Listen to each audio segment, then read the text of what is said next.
When I was at Walmart, I was doing some work on Tableau. If people know what that is, it's sort of like a reporting system. And I saw some statistics on growth companies, and I'd seen that Citrix had doubled again while I was gone. When I started in 2004, it was about 750 million in revenues. It doubled in the 5 years when I worked there. Well, it doubled again while I was at Walmart, and I was really impressed. And I actually sent our CFO at the time a nice little message, and he responded. And Citrix always had this place in my heart. I really just enjoyed working there. And so it had doubled, and I had grown because I'd had this experience at Walmart. So I had seen a lot of new things and gotten to work on a lot of different things that I hadn't seen at Citrix. So coming back, it wasn't a super easy decision because you're going from a really large company, back to a fairly small company in comparison.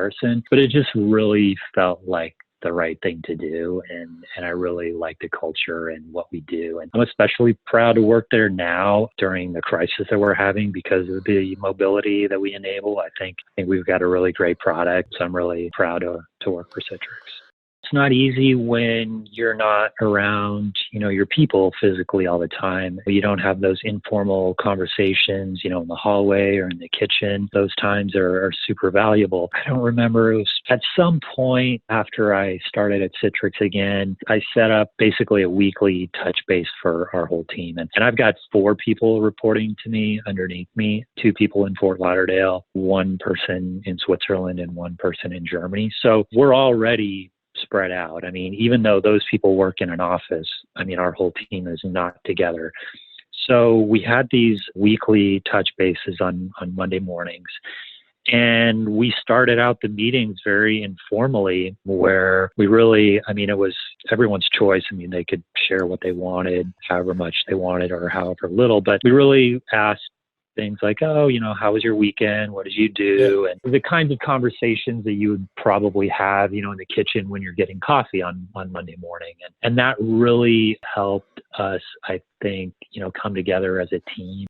I've always had an interest in, the technology side, Treasury, doing a little bit of coding here and there. And I see there's definitely been an evolution in Treasury. A lot of times you have someone on your team that's sort of tech focused, in the past maybe it was the Excel guru, right? That built all these big models. And I know for myself, I spent a lot of time automating Excel with VBA coding 10 years ago. And then someone introduced me to databases, and I realized, these databases are doing a lot of the things that I was coding in Excel. So this is a much better solution. And so then building out databases, and then you start to see, some of the limitations there in terms of like being able to pull in lots of different data sources and, automate that in a way that's really reliable for somebody who maybe doesn't understand databases. And then that's kind of evolved into